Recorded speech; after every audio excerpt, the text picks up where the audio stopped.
श्लोक काफ़ी समय से सुमन पर नज़र रख रहा था, क्योंकि वो जानता था कि हीर के किडनैप होने में कहीं ना कहीं उसी का हाथ है।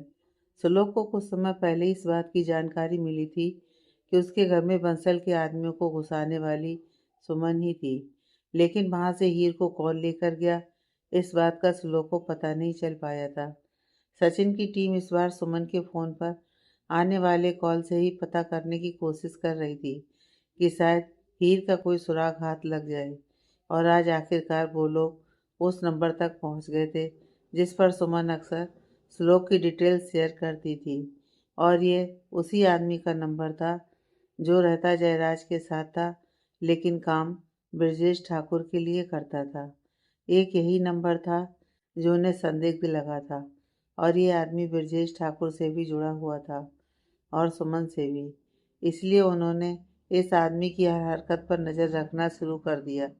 इसका एक महल में आना जाना लगातार बना हुआ था, और अब हीर के होने के चांस सबसे ज़्यादा यहीं लग रहे थे, क्योंकि हीर के शाही खानदान से होने की बात श्लोक पहले से ही जानता था। इसलिए बस यहाँ जाकर कंफर्म करने की देर थी, और श्लोक अभी वहाँ जाने के लिए रेडी था। जहाँ एक तरफ श्लोक को हीर की लोकेशन का पता चल गया था, तो वहीं दूसरी ओर सालू को वीरेंद्र ठाकुर अपने साथ उठाकर ले गया था। उसने गाड़ी में बैठे हुए ही ब्रजेश को फ़ोन लगाया और बोला, बहू जी प्रणाम। हाँ, उठा लिया है लड़की को। जी जी, मैं उसे अपने फार्म हाउस लेकर जा रहा हूँ। नहीं, श्लोक सहगल के आदमी पिछली बार भी वहाँ आ गए थे, और इस लड़की को ढूंढने के लिए सहगल सबसे पहले वहीं आएगा, ब्रजेश ने कहा। तो फिर हमारी हवेली ले जाऊं? वीरेंद्र बोला। तो ब्रजेश ने कहा, नहीं, वो सबसे पहले हम पर ही शक करेगा। तो फिर कहाँ लेकर जाऊं? वीरेंद्र ने कहा। तो ब्रजेश बोला, एक काम करो, तुम फिलहाल ये शहर छोड़ दो और प्रीतगढ़ वाली हवेली में आ जाओ। कुछ दिन यहीं मेरे पास रहो और मज़े करो। जी ठीक है, कहकर वीरेंद्र ने कॉल काट दिया और अपने आदमी से गाड़ी प्रीतगढ़ की ओर ले जाने के लिए कहा। उन्हीं के पीछे वो दूसरी गाड़ी भी लग गई, और गाड़ी में बैठा हुआ शख्स लगातार श्लोक को कॉल लगा रहा था, लेकिन श्लोक का फ़ोन अब तक दूसरे कमरे में ही था, और श्लोक अपनी हीर के पास जाने की प्लानिंग करने में व्यस्त था। इधर अयान के फ़ोन पर लगातार एक नोटिफिकेशन बीप हो रहा था, जिसमें रेड अलर्ट लिखा हुआ था आ रहा था। अयान ने एक नज़र अपने सामने बैठी हुई सुमन को देखा और मन में सोचा, तुम इसे सहगल गिरने के मामले में एक और कदम आगे बढ़ी गई आप, और मेरी सालू को उठवा लिया। अयान ने अपने फ़ोन से किसी को एक मैसेज भेज दिया और खुद सुमन के पास आकर बोला, मम, मैंने आपके लिए एक सरप्राइज़ रेडी किया है, तो मैं चाहता हूँ कि आप अभी मेरे साथ वहाँ चलें। अभी? अचानक से सरप्राइज़? सुमन हैरान होते हुए बोली। Come on mom. अयान के इंसिस्ट करने पर सुमन जाने के लिए राजी हो गई। अयान उसे अपनी गाड़ी में बैठाकर ले गया। दरअसल जब सुमन ने अयान के आगे सालू को ठिकाने लगाने की बात कही थी, तभी अयान ने सालू को अलर्ट कर दिया था, और साथ ही में उसे एक ब्रेसलेट पहना दिया जिसमें एक ट्रैकर लगा हुआ था, और सालू को साफ बता दिया गया था कि जब भी उसकी जान को कोई खतरा हो तो वो ब्रेसलेट में लगे एक छोटे से बटन को दबा दे। इस बटन से अयान के फ़ोन पर आज रेड अलर्ट यानी सालू खतरे में है का नोटिफिकेशन आ गया, और अयान ने उसकी लोकेशन अपने सिक्योरिटी गार्ड्स को भेज दी, जो तुरंत सालू के पीछे चले गए, और अब अयान भी वहीं जा रहा था। दूसरी ओर श्लोक अब उस कमरे में आया जहां उसका फ़ोन था, और जब उसने अपना फ़ोन चेक किया तो उसके फ़ोन पर 25 मिस्ड कॉल थे। एक साथ इतने सारे मिस्ड कॉल देखकर श्लोक हैरान रह गया, क्योंकि उसके फ़ोन पर सिर्फ एक मिस कॉल सालू का था, बाकी के 24 मिस कॉल राघव के थे। राघव ने अचानक से उसे कॉल क्यों किया होगा? श्लोक ने पहले सालू को कॉल किया, उसका फ़ोन बंद आ रहा था। फिर श्लोक ने राघव को कॉल किया, जिसने तुरंत श्लोक का फ़ोन उठा लिया, और श्लोक के बोलने से पहले वो बोल पड़ा, मेरी लोकेशन ट्रैक कीजिए। सालू को कुछ लोग उठाकर ले जा रहे हैं और मैं उनके पीछे जा रहा हूँ। इतना बोलकर राघव ने कॉल काट दिया। श्लोक ने जल्दी से राघव का मैसेज देखा, जिसमें उसने अपनी लाइव लोकेशन शेयर कर रखी थी। श्लोक ने जल्दी से सचिन को सारी बात बताई और सचिन ने राघव की लोकेशन अपने सिस्टम पर देखी तो बोला, यह रास्ता तो प्रीतगढ़ को जा रहा है, जहाँ हीर के होने के चांस है। हीर प्रीतगढ़ में ही है, यह कंफर्म हो गया। लेकिन सालू को क्यों किडनैप किया गया? श्लोक ने कहा तो सचिन बोला, ये तो अब वहाँ चलकर ही पता चलेगा। मैं टीम के कुछ आदमियों को बोलता हूँ राघव के पीछे जाने के लिए। मेरी सिक्योरिटी के सारे आदमी आज मैं साथ लेकर चलूँगा और हीर भाभी को छुड़वा कर ही लाऊंगा। इधर सचिन सारी तैयारी कर रहा था, तभी श्लोक का फ़ोन बजने लगा और उसने देखा। इस बार जगमोहन जी का कॉल आया था। श्लोक ने जल्दी से फ़ोन उठाया तो जगमोहन जी बोले, श्लोक, मुझे हीर की लोकेशन पता चल गई है। हीर इस समय प्रीतगढ़ में है। क्या? आपको कैसे पता चला? श्लोक हैरान था कि जगमोहन जी कैसे जान गए कि हीर इस समय कहाँ है। तभी जगमोहन जी फिर से बोले, मैंने बताया था ना, तुम्हारे दादू के कुछ सोर्स हैं, उन्हीं को मैंने ये काम सौंपा था और ये आखिरी काम था जो वो करने को तैयार हुआ था, क्योंकि उसका कॉन्ट्रैक्ट नारायण के जाने के बाद ख़त्म हो गया था। इतना टाइम कैसे लग गया फिर उसे पता करने में? श्लोक ने कहा तो जगमोहन जी बोले, क्योंकि हीर को ढूंढना इतना आसान काम नहीं था और उसे अपने साथ ले जाने वाला कोई छोटा मोटा आदमी नहीं, बल्कि खुद जयराज ठाकुर यानी हीर के नाना जी हैं। क्या? हीर को उसके अपने नाना ने किडनैप कर रखा है? लेकिन क्यों? श्लोक को आज झटके पर झटके मिल रहे थे। इस क्यों का जवाब अब प्रीतगढ़ में ही मिलेगा। बहुत मुश्किल से हीर की लोकेशन मिली है, तो अब देर मत करो और जल्दी से प्रीतगढ़ के लिए निकलो। हीर तुम्हें जयराज ठाकुर की हवेली में ही मिलेगी। इतना बोलकर जगमोहन जी ने कॉल काट दिया और कुछ ही देर में श्लोक के फ़ोन पर महल की लोकेशन जगमोहन जी ने भेज दी। कुल मिलाकर सबकी कोशिशों के बाद हीर की लोकेशन प्रीतगढ़ की ओर इशारा कर रही थी और श्लोक अब सचिन के साथ उस रास्ते पर चल पड़ा जहाँ पहले से ही काफ़ी सारे लोग जा चुके थे। इधर सुमन, जो कि अयान के साथ खुश होती हुई जा रही थी, अचानक से प्रीतगढ़ का साइन बोर्ड देखकर चौंक गई और अयान से बोली, अयान, ये हम लोग प्रीतगढ़ क्यों जा रहे हैं? आपको कैसे पता चला कि हम प्रीतगढ़ जा रहे हैं? अयान ने पूछा। साइन बोर्ड देखा मैंने। ओह, वो मैंने एक हवेली देखी है वहाँ, और मैं उसे होटल बनाना चाहता हूँ मॉम। ये ऑफ़र बहुत अच्छा है और मैं इसे फ़ाइनल करना चाहता हूँ, इसलिए आपको अपने साथ लेकर जा रहा हूँ। यह होटल के बिजनेस में मेरा पहला कदम है और मैं ये सारा बिजनेस आपके नाम से करूँगा। अयान ने फिर से सुमन को लपेटे में लेने की कोशिश की, लेकिन सुमन कोई कच्ची खिलाड़ी नहीं थी और इसलिए उसने अयान के सामने जाहिर नहीं होने दिया कि उसे अयान की बातों पर ज़रा भी भरोसा नहीं हुआ है। वो बस मुस्कुरा दी और बोली, मुझे तुम पर गर्व है अयान। चलो आज तुम्हारी पसंद की हवेली देख ही लेते हैं। इसके बाद सुमन चुपचाप बैठ गई और उसने ब्रजेश को एक मैसेज लिखकर भेज दिया, जिसमें उसने लिखा, अयान मुझे लेकर प्रीतगढ़ आ रहा है। वैसे तो अयान बिल्कुल बदल गया है, लेकिन हम रिस्क नहीं ले सकते।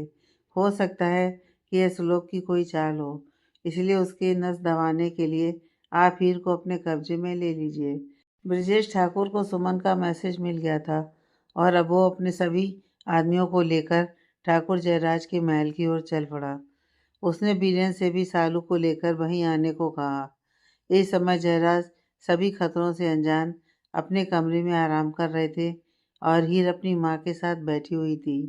अचानक से ही गोलियां चलने की आवाज़ आई और ताबड़तोड़ चलने वाली इन गोलियों से जयराज के महल की दीवारें गूंजने लगी।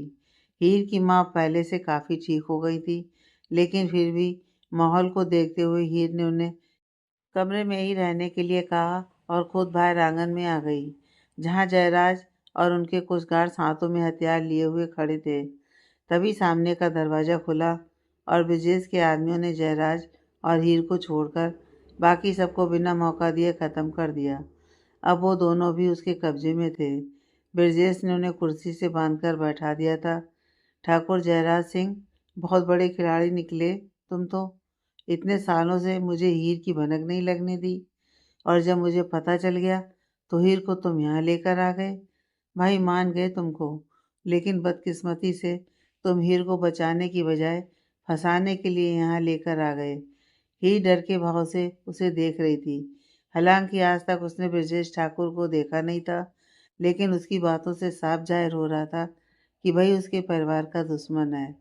हीर का डरा हुआ चेहरा देखकर ब्रजेश बैसीपन से हंसने लगा और बोला, अरे रे रे, अमर सिंह राणा की बेटी और श्लोक सहगल की बीवी होकर इतना खौफ तुम्हारे चेहरे पर अच्छा नहीं लग रहा। हीर हीर ने उसे घृणा के भाव से देखा तो वो आगे बोला, तुम्हारे बाप ने अकेले मेरे 12 आदमियों को मार डाला था। और श्लोक, उसने तो तुम्हारी सुरक्षा के लिए पूरी फौज खड़ी कर दी थी। सैगल निवास में तुम पर हाथ डालने का मतलब था खुद की मौत को दावत देना।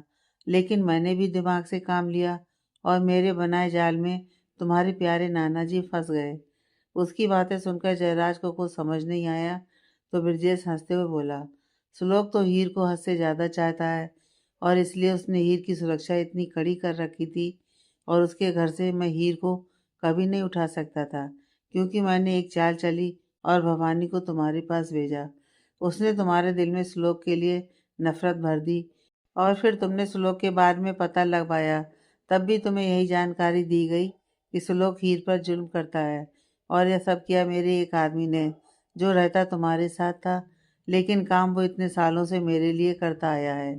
जयराज को समझ आ गया कि ब्रजेश किसकी बात कर रहा है। वो अपने दांत पीसते हुए बोले, कुंदन।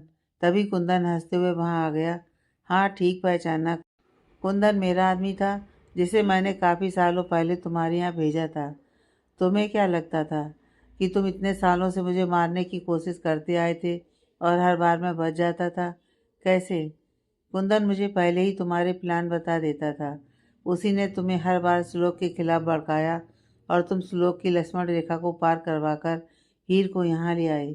ब्रजेश की बातें सुनकर जयराज को अपनी गलती का एहसास होने लगा और दिल ही दिल में घबराहट भी बढ़ गई कि अगर अब ब्रजेश हीर को अपने साथ ले गया और उसने अगर हीर के बच्चे को कुछ कर दिया तो उसके जिम्मेदार सिर्फ और सिर्फ जयराज खुद होंगे, क्योंकि हीर को 25 साल की होने तक वो कोई नुकसान नहीं पहुंचा सकता। ब्रजेश ने ताली बजाई और उसके 2 आदमी भवानी को पकड़कर वहां ले आए। भवानी बिल्कुल कमज़ोर हो गई थी क्योंकि वो इतने दिनों से जयराज की कैद में थी। उसे देखकर ब्रजेश बोला, आओ भवानी आओ, देखो क्या हाल बना दिया है इन लोगों ने तुम्हारा। लेकिन आज मैं यहाँ अपना वादा पूरा करने के लिए आया हूँ। मैंने कहा था ना कि मैं तुम्हें तुम्हारी बेटी से मिलवा दूंगा। आ रही है वो कुछ ही देर में। आपने कहा था कि जब आपको हीर मिल जाएगी तब आप मेरी बेटी को आज़ाद कर देंगे। फिर आप उसे यहाँ क्यों बुला रहे हैं? भवानी ने कहा। उसकी बातें सुनकर हीर की आंखें डर से फैल गईं, क्योंकि सालू तो उनके घर में सेफ थी, तो फिर ठाकुर उस तक कैसे पहुंचा? कहीं श्लोक को कुछ हो तो नहीं गया? यह सब सोचते ही हीर की आंखें भर आईं। ब्रजेश ठाकुर फिर से बोला, वैसे तो तुम मेरे किसी काम की नहीं हो भवानी। तुम्हारा जिस तरह से मुझे इस्तेमाल करना था मैं कर चुका, लेकिन मेरा दिल थोड़ा दयालु है। मरने से पहले तुम अपनी बेटी को मेरे बेटे का मनोरंजन करते हुए देख कर जाओ। नहीं, आपने कहा था कि आपका बेटा मेरी बेटी को हाथ नहीं लगाएगा। भवानी चीखी। हाँ, तो उसने हाथ नहीं लगाया था इतने दिन, क्योंकि वो हमारे पास थी ही नहीं। श्लोक का भाई उसे बचाकर ले गया था और इतने दिनों बाद आज वो मेरे बेटे के हाथ लगी है। और तुमसे मैंने झूठ इसलिए कहा था कि तुम्हारी बेटी मेरे कब्जे में है। इसलिए अगर उसे बचाना चाहती हो तो जयराज से हीर की जबरन शादी की बात बता दो। और तुम बेवकूफ़, तुम पहुंच गई जयराज के पास और मेरी कई बातें बताकर मेरे प्लान को सफल कर दिया। ब्रजेश हंसते हुए बोला। भवानी को यकीन ही नहीं हो रहा था कि वो ठाकुर के हाथों बेवकूफ़ बनी और अपनी बेटी को फिर से फंसा दिया। तभी हीर बोली, सालू से तुम्हारी क्या दुश्मनी है? तुम्हें मैं चाहिए थी तो मुझ पर अटैक करते। मेरी बहन को अब क्यों इस सब में घसीट रहे हो? हीर की बात सुनकर भवानी की आंखें भर आईं और उसे पश्चाताप होने लगा। जिस लड़की की जिंदगी वो पैसों के लिए बर्बाद करने चली थी, वो लड़की उसकी बेटी से कितना प्यार करती है।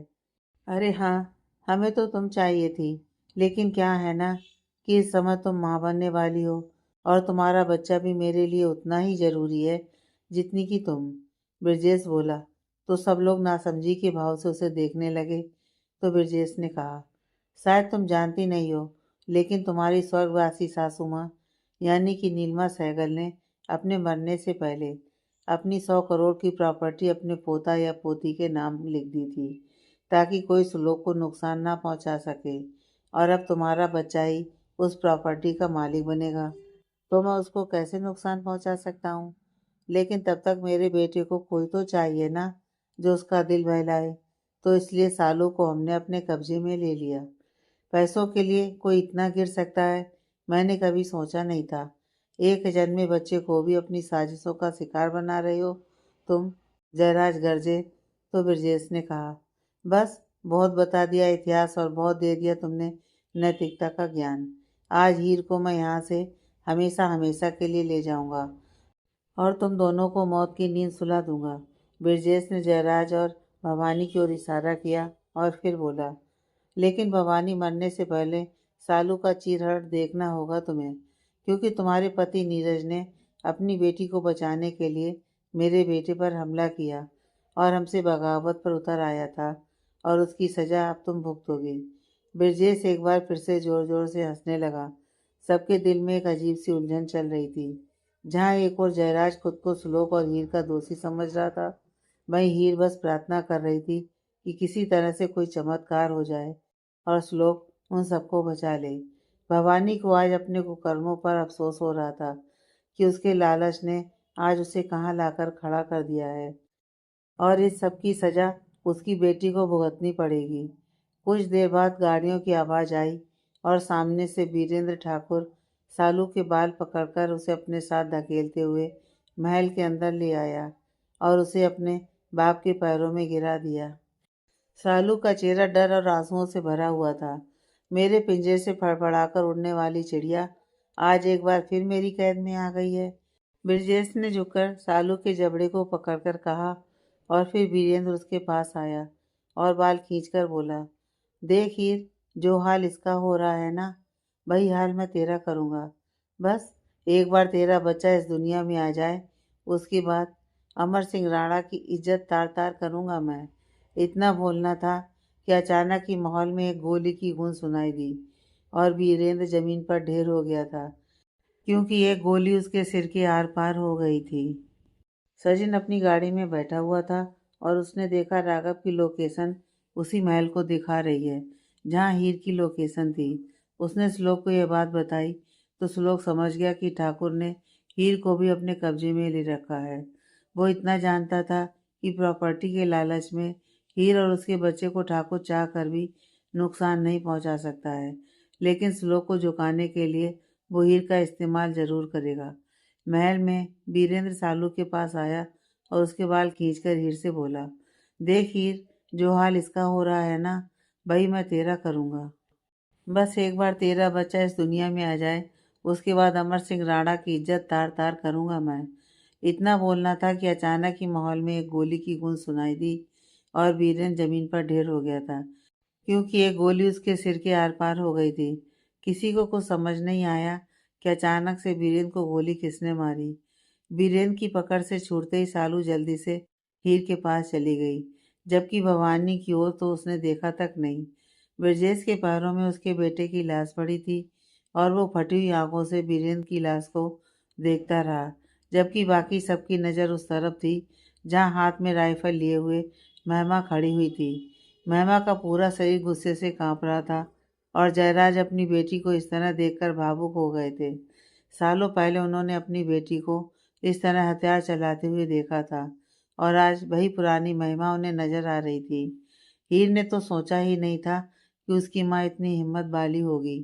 राइफल चलाकर एक आदमी को अभी अभी उसकी माँ ने मार डाला था, जबकि हीर तो गोली की आवाज़ सुनकर ही डर गई थी। मेरा बेटा, बोलकर ब्रजेश अपने बेटे की लाश पकड़कर रोने लगा। उसे रोता देखकर महिमा बोली, अब पता चला तुझे कैसा लगता है जब अपनी आंखों के आगे अपने बेटे को मरता हुआ देखा तूने। इसी तरह मेरे अमर को मारा था ना तेरे बेटे ने। पकड़ लो इसको, गुस्से से ब्रजेश चीखा। वीरेंद्र पर गोली चलने से सब लोग कुछ देर के लिए सदमे में चले गए थे, लेकिन ब्रजेश की आवाज़ सुनकर सब होश में आ गए और उनके आदमियों ने तुरंत महिमा को पकड़ लिया। अपने आदमियों के दम पर उछलता है तू ब्रजेश। हिम्मत है तो मेरे साथ अकेले लड़। जैसे तेरे बेटे को एक गोली में ऊपर पहुंचा दिया ना, तुझे भी मैं अकेली ही मार डालूंगी। महिमा गरजी। ब्रजेश उसके पास आया और उसका जबड़ा पकड़कर बोला, तू जिंदा थी यह बात मुझे मालूम नहीं थी, वरना इन सबसे पहले मैं तेरी जान लेता। लेकिन बचेगी तो तू अब भी नहीं। पति ना सही, तेरे बाप के साथ ही तुझे ऊपर पहुंचा दूंगा मैं।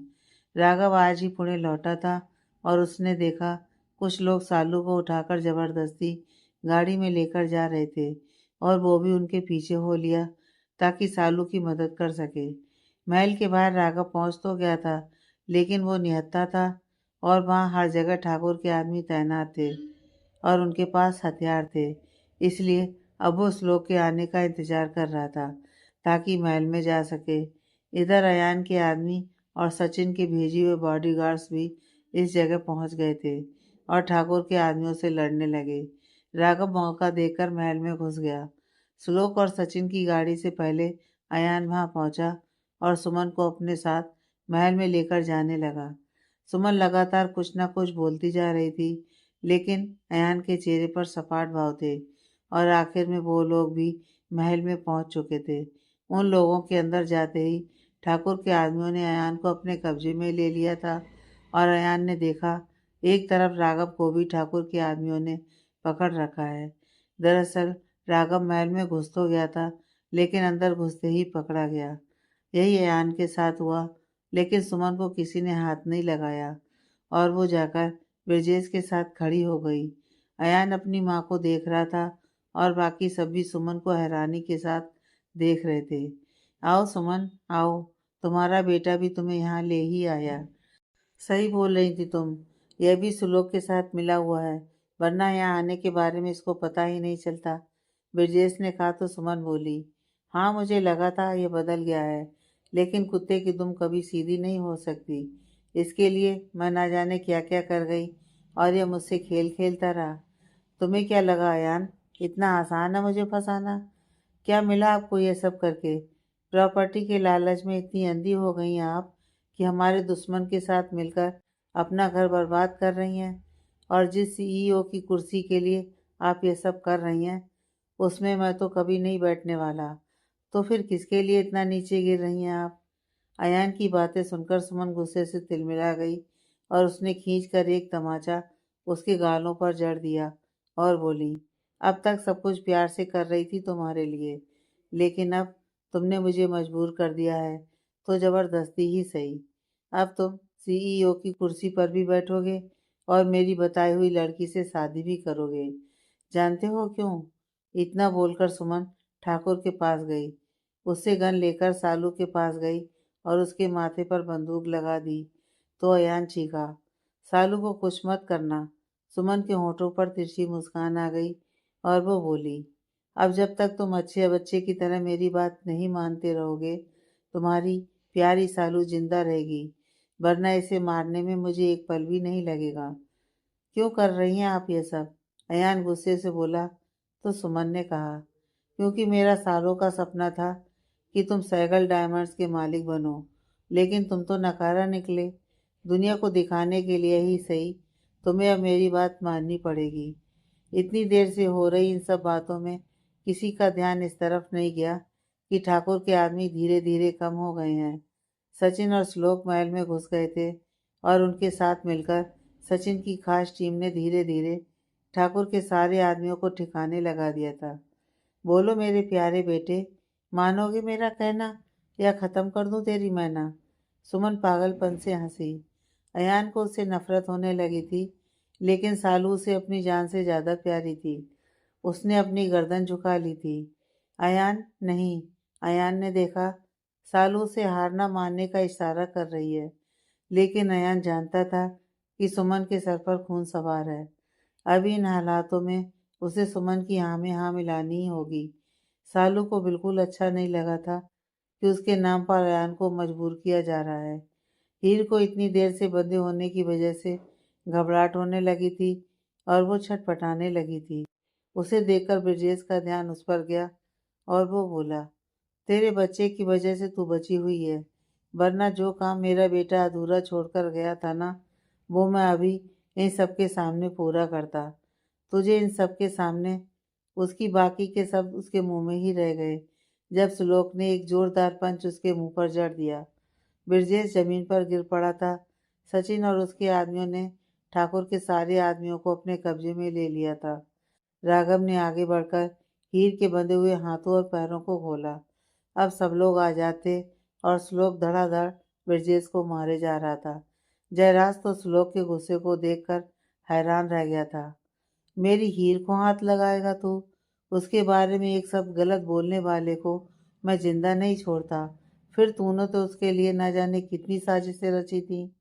तुझसे तो मेरा बहुत पुराना हिसाब बाकी है। तूने मेरी माँ को भी मारा था ठाकुर।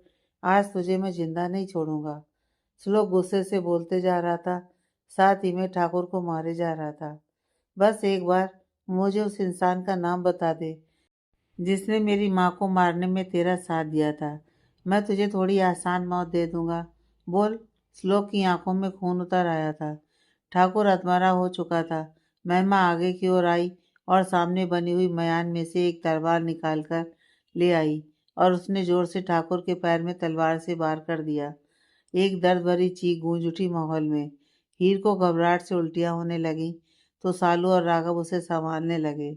बोल ब्रजेश, अगर तड़प तड़प कर नहीं मरना चाहता है तो बोल। महिमा के अंदर का इतने सालों का गुस्सा बाहर निकल रहा था। ठाकुर दर्द से अपने पैर को पकड़कर बैठा हुआ था। श्लोक भी हैरान होकर महिमा को देख रहा था, जो दिखने में हूबहू हीर जैसी दिख रही थी, लेकिन उम्र में उससे काफी बड़ी दिख रही थी और व्यक्तित्व में तो रात दिन का फर्क था। जहाँ हीर एकदम कोमल दिल की थी, तो वहीं यह औरत तो तलवार चलाने में भी पीछे नहीं हटी। मेरे अमर को मुझसे छीना, मेरी बच्ची को अनाथों की जिंदगी जीने पर मजबूर किया तूने, और अब इस लड़के की माँ का कातिल भी तू ही है। पैसों के लालच में तूने कितने परिवारों को तबाह किया है। अपने अंत समय में इसको बता दे कौन था तेरा साथी, वरना इस तलवार से तेरी गर्दन उड़ा दूंगी। महिमा की गरजती हुई आवाज से हर कोई सहम गया था, जबकि जयराज के चेहरे पर गर्व भरी मुस्कान फैली हुई थी। यही तो थी उनकी बेटी राजकुमारी महिमा, जिसे उन्होंने हर तरह से शिक्षित किया था। हीर भी शायद इसी तरह की मजबूत लड़की बनती अगर ब्रजेश उसके परिवार का कत्ल ना करता। सुमन।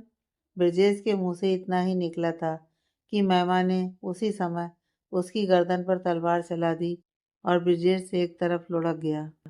श्लोक तो हैरान होकर कभी उसकी लाश को देखता तो कभी महिमा को, जो आंखों में आंसू लिए हुए वहीं जमीन पर बैठ गई और जोर जोर से चिल्लाई। अमर। जयराज ने आगे बढ़कर महिमा को संभाला। सब लोगों का ध्यान उसी तरफ था जिस तरफ ठाकुर की लाश पड़ी हुई थी। तभी हीर की आवाज आई, श्लोक जी। श्लोक के साथ ही बाकी सबने भी पलटकर उस ओर देखा तो सुमन ने हीर के पेट पर गन पॉइंट कर रखी थी। जब सबका ध्यान उस ओर था, तब सुमन ने मौके का फायदा उठाया और हीर पर गन पॉइंट कर दी। क्यों हैं आप ऐसी मिसेस सहगल? इस अजन्मे बच्चे से कैसी दुश्मनी?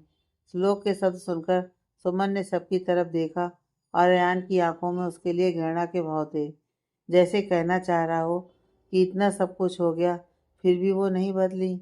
मैं तो बर्बाद हो ही जाऊंगी श्लोक। मेरे बेटे की आंखों में मेरे लिए नफरत है, लेकिन खुशियां तुम्हारी जिंदगी से भी हमेशा हमेशा के लिए छीन कर ले जाऊंगी मैं। मुझे फर्क नहीं पड़ता तुम्हारे होने वाले बच्चे के नाम पर कोई प्रॉपर्टी है। तुम्हारी जिंदगी में तुमने हीर को सबसे ऊपर जगह दे रखी है ना। क्या होगा अगर हीर इस दुनिया से चली जाए? सुमन के चेहरे पर उसका पागलपन साफ झलक रहा था। श्लोक एक पल के लिए तो घबरा गया था, लेकिन उसने अपने चेहरे से जाहिर नहीं होने दिया। वो उठकर उसके सामने आया और बोला, अब तो सब सच सामने आ गया है।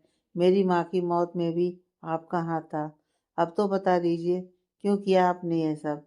क्यों करती हैं आप मुझसे इतनी नफरत कि मेरी लाइफ में आने वाली हर खुशी को मुझसे दूर करना चाहती हैं? हाँ, इस बात का जवाब आज मैं तुम्हें ज़रूर दूंगी श्लोक। इसके बाद पहले मैं हीर को मारूंगी और फिर खुद भी मर जाऊंगी, क्योंकि मुझे छोड़ोगे तो तुम वैसे भी नहीं। बस फिर अपनी हीर के लिए जिंदगी भर तड़पते रहना। सुमन बोली, मत कीजिए ऐसा मिसेस सहगल। क्यों खुद के लिए सबके दिल में नफरत के बीज बो रही हैं आप?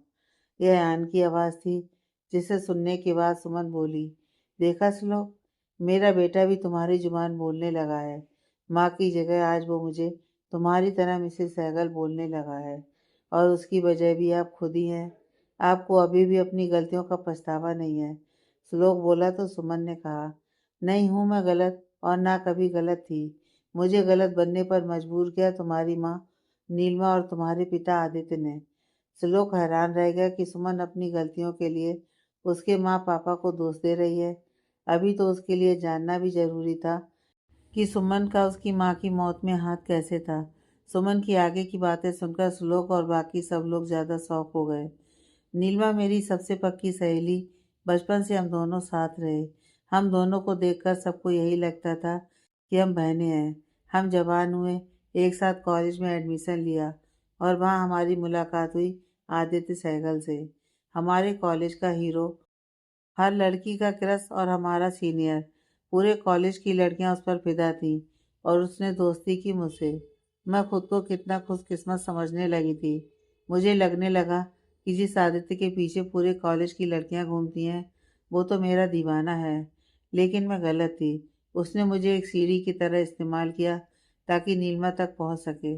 धीरे धीरे दोनों की दोस्ती हो गई, और फिर उन्हें आपस में प्यार भी हो गया, और मुझे उन्होंने इस्तेमाल किए हुए टिश्यू पेपर की तरह एक तरफ कर दिया। उन दोनों को साथ देखकर उस समय मेरे दिल पर क्या गुजरती थी, सिर्फ मैं ही जानती हूँ, क्योंकि मैं भी आदित्य को चाहने लगी थी। लेकिन आदित्य की नज़रें तो कभी नीलिमा से हटती ही नहीं थी। मैं किसी भी कीमत पर आदित्य को हासिल करना चाहती थी, और मैंने कसम खाई कि मैं इन दोनों को अलग करके रहूंगी। एक दिन मुझे पता चला कि ब्रजेश ठाकुर अपने साले के साथ नीलिमा की शादी करवाना चाहता है, और मैंने उसे इन दोनों के प्यार की बात बता दी। तुम्हारे नाना आदित्य और नीलिमा के रिश्ते के खिलाफ थे, और उन्होंने नीलिमा की शादी ब्रजेश के साले के साथ तय कर दी। मैं बेहद खुश थी कि अब मैं आदित्य के दुख का सहारा बनूंगी और उसे अपने दिल की बात बता दूंगी। लेकिन तुम्हारी माँ ने सब बर्बाद कर दिया। दोनों ने भागकर शादी कर ली, और नीलिमा बन गई मिसिस नीलिमा आदित्य सहगल। मेरे दिल के टुकड़ों को मैंने संभाला और सही समय आने का इंतजार किया। उन दोनों की सबसे अच्छी दोस्त बनी रही, और फिर तुम पैदा हुए। आदित्य का प्यार नीलिमा के लिए और ज़्यादा बढ़ गया। उसे पता था कि ब्रजेश नीलिमा की प्रॉपर्टी अपने नाम करवाना चाहता है, और वो उसकी जान के पीछे पड़ा है। इसलिए उसने नीलिमा की सुरक्षा बहुत बढ़ा दी थी। मेरे इरादों से अनजान उन लोगों ने मुझ पर अंधा भरोसा किया, और आपने उनका भरोसा तोड़ दिया। भरे हुए गले से श्लोक ने कहा, और सुमन की तरफ अपनी पीठ फेर ली। हाँ, तोड़ दिया मैंने उनका भरोसा, क्योंकि मुझे आदित्य चाहिए था किसी भी कीमत पर। मैंने ही तुम्हारा बर्थडे फार्म हाउस में मनाने का आइडिया दिया था।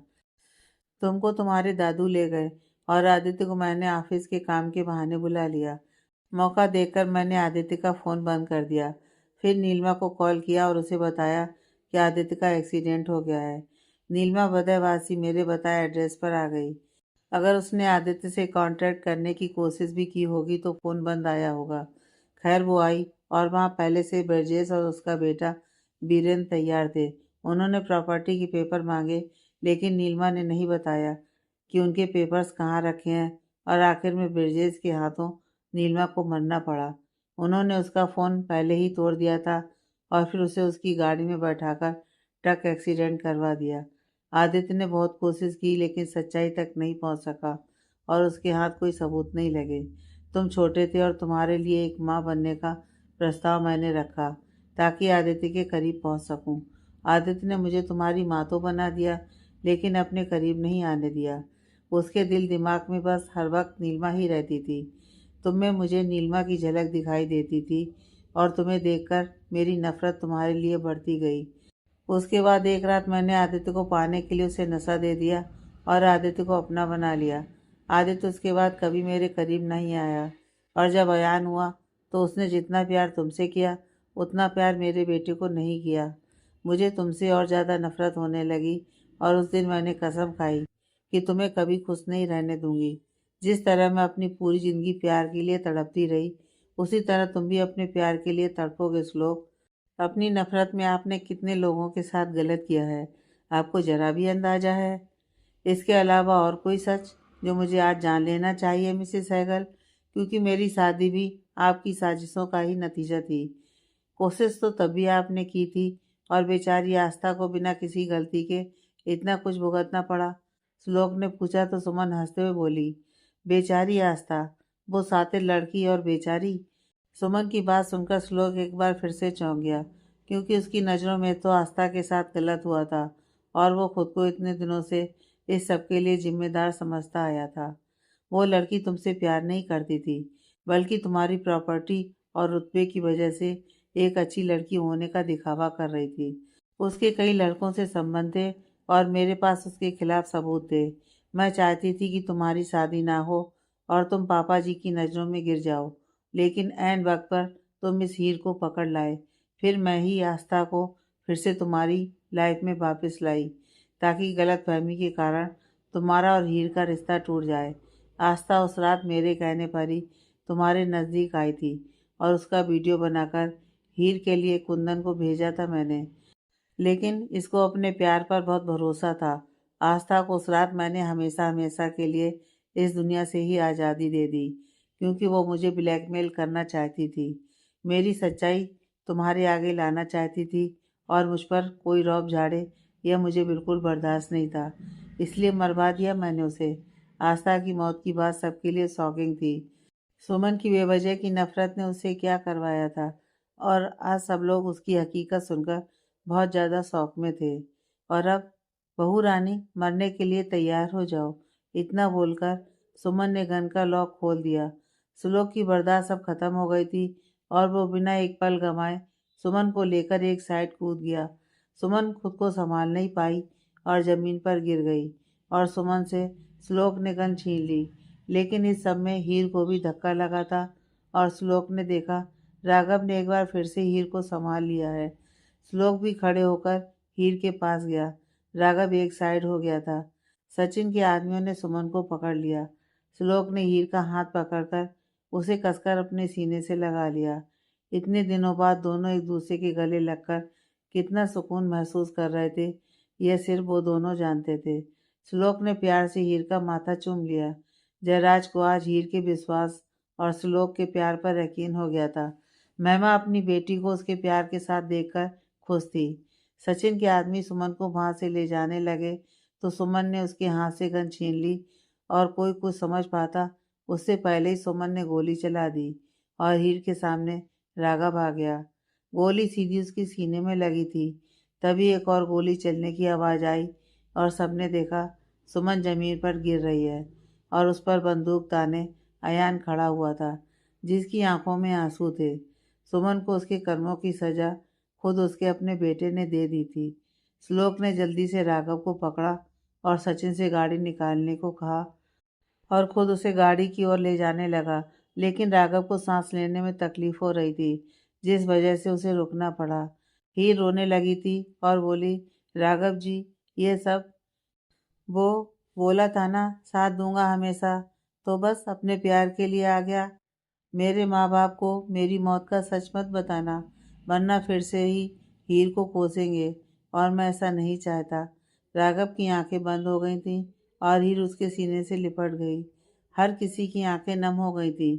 श्लोक ने हीर को संभालने की कोशिश की, लेकिन हीर अपने होश खो बैठी थी। हीर को पानी पिलाकर शांत किया गया। जयराज ने श्लोक से हीर को दूर करने के लिए माफ़ी मांगी और श्लोक ने हालातों को समझते हुए उनको माफ़ कर दिया। श्लोक ने जयराज और महिमा को भी कुछ दिनों के लिए सैगल निवास में रहने के लिए कहा, ताकि पीछे से सचिन महल की सफाई करवा सके। अब वो लोग भी उनके साथ पुणे जा रहे थे। भवानी ने उन सबसे माफ़ी मांगी। सालू के अलावा सबने उसे माफ़ कर दिया। भवानी के लिए यह बहुत बड़ी सज़ा थी, क्योंकि उसकी बेटी उससे बात तक नहीं करना चाहती थी। फिलहाल वो भी उन लोगों के साथ जा रही थी और आगे उसने एक वृद्धा आश्रम में जाने का फैसला लिया था। अयान घर वापस नहीं लौटना चाहता था, क्योंकि सुमन की वजह से श्लोक को कितना कुछ झेलना पड़ा था और कहीं ना कहीं वो खुद को श्लोक का दोषी समझने लगा था। नाटक में ही सही, लेकिन उसने भी श्लोक के साथ बहुत ज़्यादा बदतमीजी की थी और इस वजह से वो श्लोक से नजरें नहीं मिला पा रहा था। गाड़ी में बैठो अयान, श्लोक ने उसे इशारा किया। तो अयान ने नजरें फेर ली। श्लोक उसके पास गया और उसके कंधे पर हाथ रख दिया। अयान खुद के आंसू रोक नहीं पाया और पलटकर श्लोक के गले से लग गया। श्लोक ने उसे भींचकर अपने गले लगा लिया और उसकी आंखों से भी आंसू बहने लगे थे। श्लोक को उसका परिवार आज मिल गया था। जहाँ हीर से इतनी दूरी सहने के बाद आज वो उसके साथ वापस घर जा रही थी, तो वहीं उसका लाडला भाई भी आज एक बार फिर से उसके साथ था। प्रीतगढ़ के महल में हुई इस घटना के बारे में बाहरी दुनिया को कुछ पता नहीं चल सका। मीडिया को सुमन सहगल की मौत हार्ट अटैक से हुई ऐसा बताया गया और अगले दिन उसका अंतिम संस्कार कर दिया गया। बाकी सबकी लाशों का सफाया करने की जिम्मेदारी हर बार की तरह इस बार भी सचिन ने निभाई। राघव की इच्छा अनुसार उसके माँ बाप को राघव की मौत की खबर बंगलौर में मरे हुए एक दंगे में हुई है, ऐसा बताया गया। श्लोक ने सारी बात संभाल ली थी और राघव के माता पिता की आगे की सारी जिम्मेदारी खुद उठाने का फैसला किया। 4 साल बाद सांझ, कहाँ हो बच्चा? सालू दूध का गिलास लेकर एक कमरे में आई, जहाँ 4 साल की गोलू मोलू सी बच्ची अपना मुंह फुलाकर बैठी हुई थी। सालू के पीछे पीछे यान भी कमरे में आ गया और बोला, अब इस गोलगप्पे का मुंह क्यों फूला हुआ है? क्या पता, कहकर सालू ने अपने कंधे उचका दिए और उस बच्ची यानी कि सांझ के पास गई और बोली, क्या हुआ मेरी प्रिंसेस को? चाची, डैडा मुझसे प्यार नहीं करते। सांझ ने मुंह फुलाते हुए कहा तो सालू बोली, क्यों बेटा, आपके डैडा तो आपको सबसे ज़्यादा प्यार करते हैं। नहीं, उन्होंने आज मम्मा को गोद में बैठाकर चॉकलेट खिलाई थी, लेकिन जब मैंने मांगी तो मना कर दिया, सांझ ने कहा। तो सालू और अयान ने एक दूसरे की ओर देखा और दोनों समझ गए कि जरूर सांझ ने हीर और श्लोक को एक दूसरे के नज़दीक जाते हुए देख लिया होगा और श्लोक ने उसे टालने के लिए चॉकलेट का बहाना बना दिया होगा। बेटा, वो आपकी मम्मा के पेट में अभी एक छोटा बेबी है ना, उनको एनर्जी की ज़्यादा ज़रूरत है, इसलिए आपके डैडा ने उन्हें चॉकलेट खिला दी, अयान ने उसे समझाते हुए कहा। तो सांझ झट से बोली, फिर आप भी मौसी को अभी वैसे ही चॉकलेट खिलाओ ना, क्योंकि मौसी के पेट में भी तो बेबी है। उसकी बात सुनकर सालू को हंसी आ गई, जबकि अयान उसे घूरते हुए बोला, मुझे भाई से बात करनी होगी कि बच्चों के सामने ऐसी वैसी हरकतें ना किया करें। इसको जवाब देना भारी हो जाता है मेरे लिए। तुमसे किसने कहा है कि उसको जवाब दो? यह मेरा और मेरी बेटी का आपसी मामला है। यह श्लोक की आवाज़ थी, जो सांझ के लिए चॉकलेट का पूरा बक्सा लेकर आया था। और इतनी सारी चॉकलेट देखते ही सांझ अपनी सारी नाराज़गी भुलाकर झट से श्लोक के गले से लिपट गई थी। भाई का सही है, पहले इसको नाराज़ करेंगे, फिर खुद ही मना भी लेंगे और किसी को बीच में पड़ने भी नहीं देते, अयान धीरे से बोला। हीर दरवाजे पर खड़ी होकर अपने पूरे परिवार को एक साथ देखकर खुश हो रही थी। इस समय हीर एक बार फिर से प्रेग्नेंट थी और उसका पूरा समय चल रहा था, जबकि सालू की डिलीवरी में अभी 2 महीने का समय था। तभी हीर के पेट में दर्द होने लगा और उसकी खरा सुनते ही श्लोक जल्दी से उसके पास पहुंच गया और अयान को गाड़ी निकालने को बोला।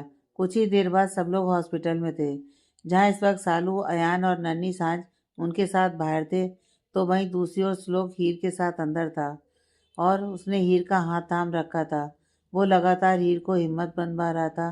हीर, बच्चा, सब ठीक हो जाएगा, हिम्मत रखो। श्लोक ने अपने ओठ हीर के माथे पर रख दिए और कुछ ही देर बाद बच्चे के रोने की आवाज़ आई। मुबारक हो मिस्टर सहगल, बेटा हुआ है। श्लोक की नज़रें इस समय हीर के थकान से भरे हुए चेहरे पर थीं और वो उसके बालों में हाथ फिरा रहा था। डॉक्टर ने श्लोक की गोद में छोटा सा बच्चा जब थमाया, तो श्लोक ने हीर से कहा, तुम्हारी इच्छा पूरी हो ही गई मेरी जान, लिटिल श्लोक सहगल आ गया है।